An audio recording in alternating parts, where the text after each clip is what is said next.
of meat and milk in the county to avert a public health crisis.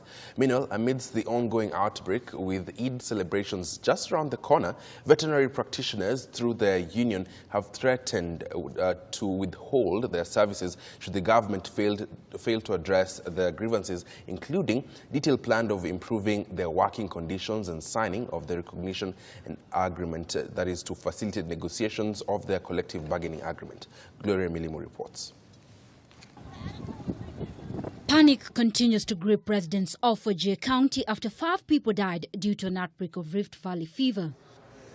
The residents, who have now been advised to keep off dairy products to avert a spread of the disease, have expressed concerns of a ban with Eid celebrations just a few days away. Serikali atupatie ishara, soko imefunga na mimi karibu hapa nafanya kazi na hata ile magari wamekosa kazi kwa sababu wanaletanga ambusi kutoka sehemu fulani ya county Wajir. Security agencies, together with our public health and veterinary officers, they are all outside there to make sure the ban is, the enforcement of the ban is up to the task. Confirming the outbreak, the Ministry of Health says the county has reported a total of 15 cases and has so far launched interventions to curb the spread of the disease to other counties that have been put on high alert, including Mandera County.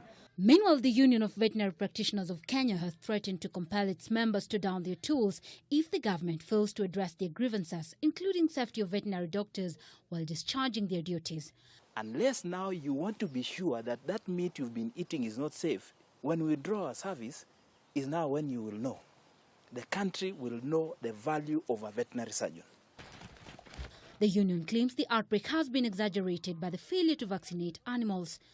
Doctors have urged all residents in counties that have been flagged down to avoid meat products. Should the veterinary doctors make their threat good, then the move will not only affect delivery of their vital services, but one that now exposes the country to other vector-borne diseases. Gloria Milimu, K24. And now to get to understand more about the Rift Valley fever, which is now making headlines to become a national concern, I'm joined by Dr. Benson Kibore, who's the national chairperson of the Union of Veterinary Practitioners of Kenya. Thank you, Dr. Benson, for joining us. Let's start off by, demystifying, or rather get to understand what exactly is the Rift Valley fever and where does it originate from? Thank you very much, and thank you for this opportunity. Rift Valley fever is a viral disease. It is one of the hemorrhagic fever diseases of affecting animals and affecting humans. And that is why it's classified as zoonotic. That means it is able to cross from animals to humans. And this is among other diseases. You know, Congo has been battling Ebola, and Rift Valley fever is in that group. That means when you get infected, when the animal gets infected, what you see is hemorrhages, from orifices in the body. And you will see in animal, you will see abortions. You will see also hemorrhages. And it is spread by mosquitoes.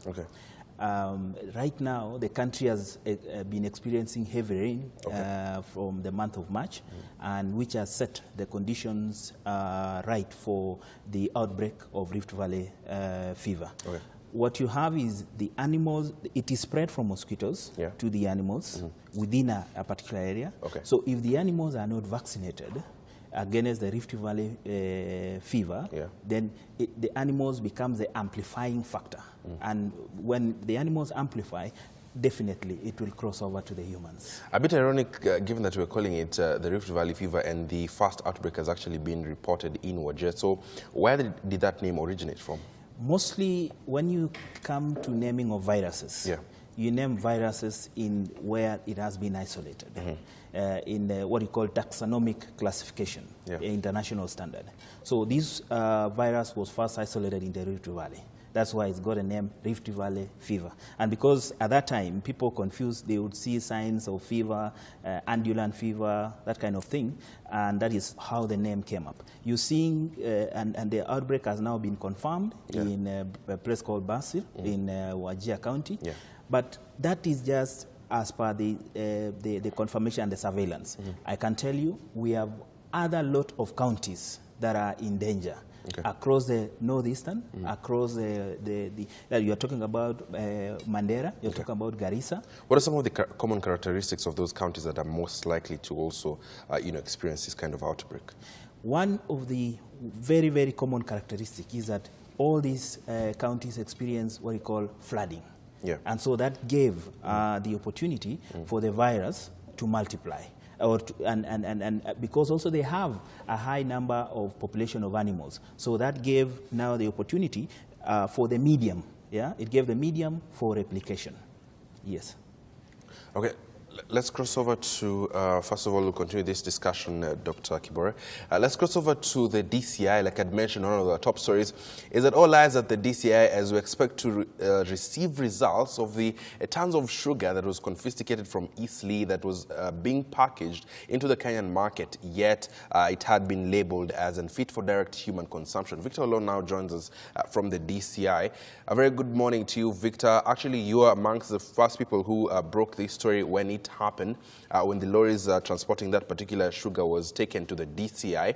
What are we expecting here? And perhaps you can tell us the kind of activities that are also happening there, Victor.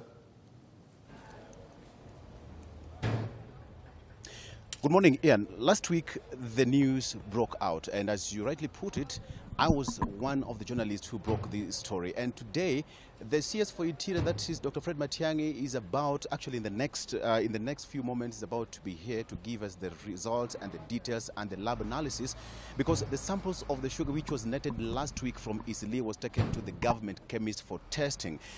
Ian, just to give you an overview of what's happening. You see, these are just tons, probably over 1,000 bags of sugar.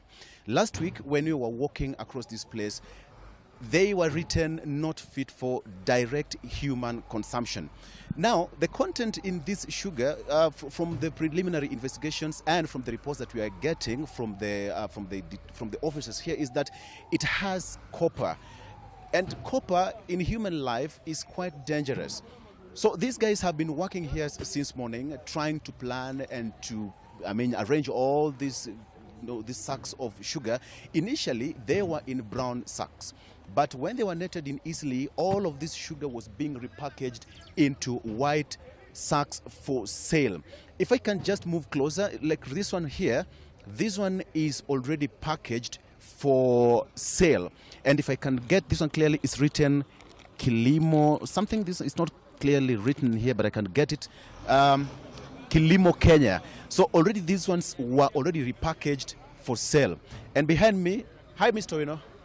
There's a government spokesman, Mr. Charles Owino, already there waiting for the IG Boynet and Interior Cabinet Secretary for Interior Cabinet Secretary Dr. Fred Matiang'i to give the results of this sugar.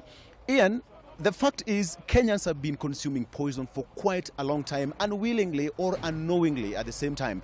Because just imagine that 1 gram of copper has an effect in your lungs, in your kidney, and of course, some of us, we have high blood pressure. I mean, not me per se, but most of Kenyans suffer from high blood pressure. We suffer from sugar levels, but as a result of this. So the government says that their work is to make sure that they curtail all this kind of illicit trade and also to seal all the loopholes of this illicit trade and infiltration of contraband goods from across the region. That is from Tanzania, from Uganda, or even from Brazil, where it's alleged that some of these contraband goods came from. Right now, you see some of them. This is where the real sack was, like this one, for example. I can't even read this one. It's Complahantara. I don't know. It came from brown sugar from some foreign land, and then it was being opened and repackaged into white sacks and white packages for sale. So Kenyans for quite a long time have been consuming poison. It's not so clear where this sugar came from. Okay, just to give you a clear brief. Okay, this is just a clear one. Exactly. So these ones are already packaged for sale. This one is a 1 kg sugar, already packaged, and it's written pure Kenyan sugar. One thing again, Ian, we have KEBS. These are KEBS watermark here. which means that it's been approved. We have got 2 of them. This one is emboldened on the paper, and then this one is a sticker from KEBS. Remember, the president the other day talked so tough on the KEBS managing director, who he said that how come these KEBS stickers are coming out of the market? Ian, let me tell you what happens. These are the KEBS stickers. You see, like this one now, this is a KEBS sticker. I can peel it off, exactly like that one. I've peeled it off, and then you bring and stick it there. Who will know? Nobody. So this one is already for sale to the Kenyan market. The question is, if this sugar is on your shelf and nobody is aware of what I'm consuming, this is working in kg, and probably sometimes when we go to the shops, it is cheaper than any normal sugar that we find on our shelves. So Kenyan cane farmers have also been complaining that the sugar cane farmers, they're complaining that they are not getting enough money, the government is not paying them on their dues. But the real fact is we have got illicit sugar making their way into the market and at the same time finding their way on our tables. Again, we are consuming poison. So it's quite a lucrative business for some of the traders here. This is a complete roll of the sticker here. You see, it is ready for packaging. This one you can peel that one off, you remove it, and then at the same time, that's what you do. So Kenyans have been consuming sugar for quite a long time, and that is not just sugar, it is poison. If my cameraman can just pan around, we have got, that's one lorry which was already full, and the other one was already full, and of course, batch of journalists trying to move around and get to know what is happening. Now, let me give you a package of what was happening very quickly, Ian. This is named white sugar, all right? This is called Transmara sugar. I don't know where it came from Transmara. This is Transmara sugar, white sugar. So some of this sugar was being repackaged from a brown sack into white sack and then taken for small-scale retailers for repackaging, and then alternatively and ultimately you get your sugar onto your table.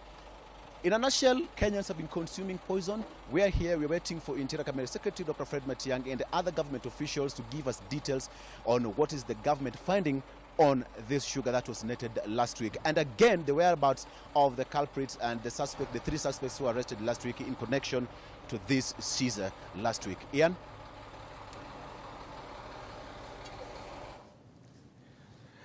Okay, thank you very much, Victor Low. And I believe Victor meant there that we might be consuming poison, subject to confirmation, because the Interior Cabinet Secretary, Dr. Fred Matiang'i, is yet to release the lab results just to indicate whether this particular sugar is actually fit for consumption or not. So I think that is what, I believe that is what he meant, that we might be consuming sugar, subject to confirmation by the Interior Cabinet Secretary, Dr. Fred Matiang'i, who will be addressing the press shortly.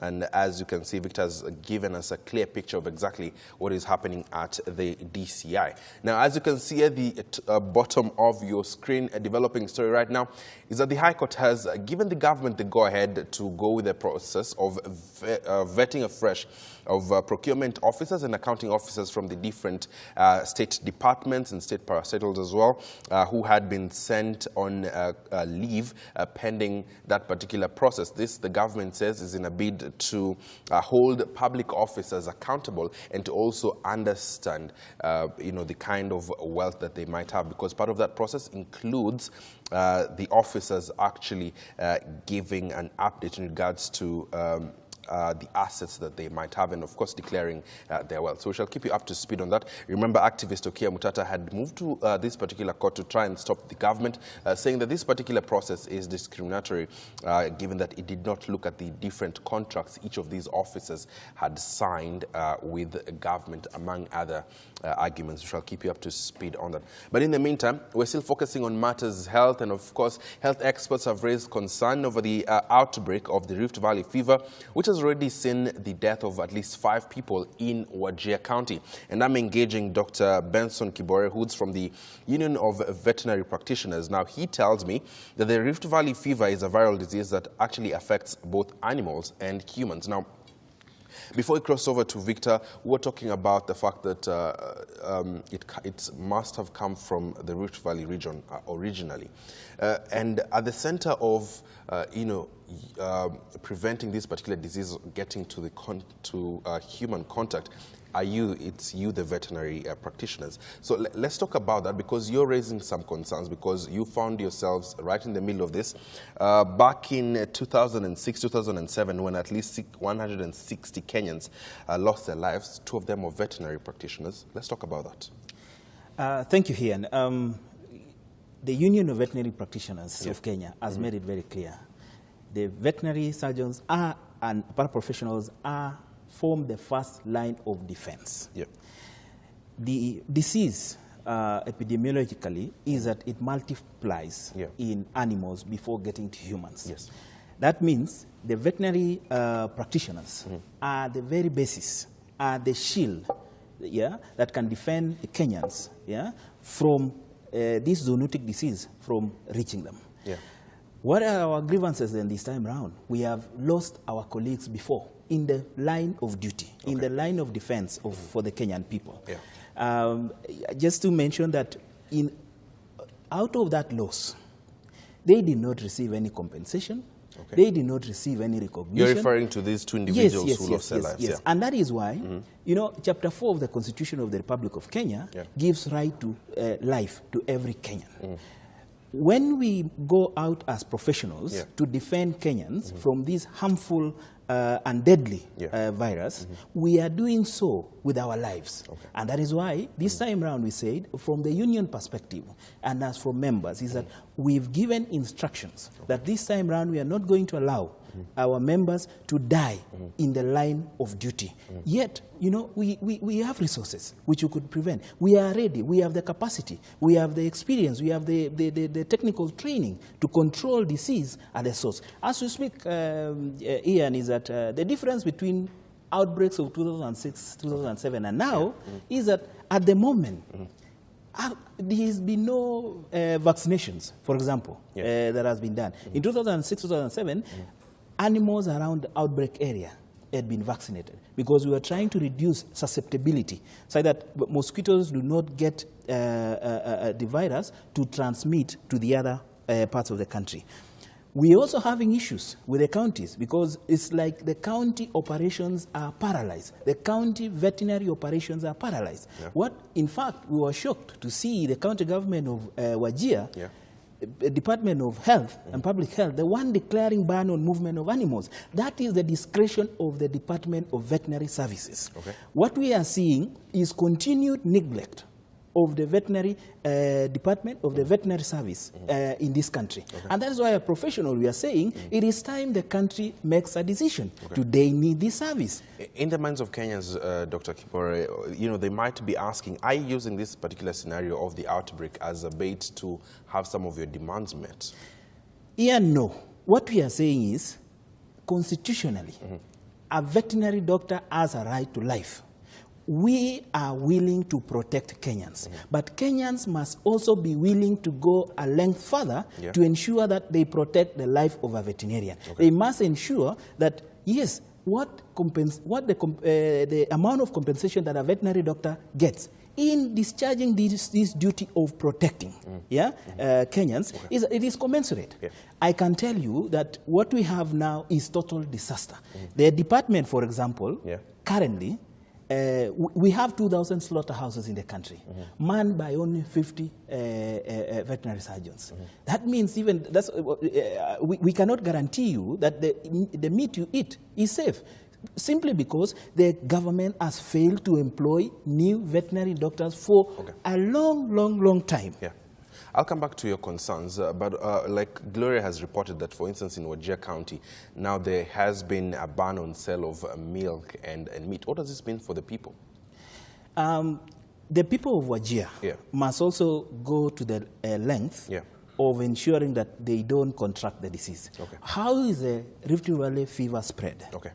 It is spread directly by touching exudates from the animal. Okay. When you touch an aborted fetus, when you touch milk, when you touch meat, when you touch any other fluid from a body of an infected animal, you will contract. And It depends on the amount of virus you contract. Yeah. And that means if you do so, especially on aborted fetuses and meat, you are likely to come down with a fatal disease of Rift Valley fever. And that is why we are asking the people of Wajir to bear with us as we implement the ban, because we are protecting human life. The function of a veterinary surgeon and veterinary professional is to protect human life. I'll come back to that. So what are some of the quick symptoms that one might look at and maybe seek medical advice?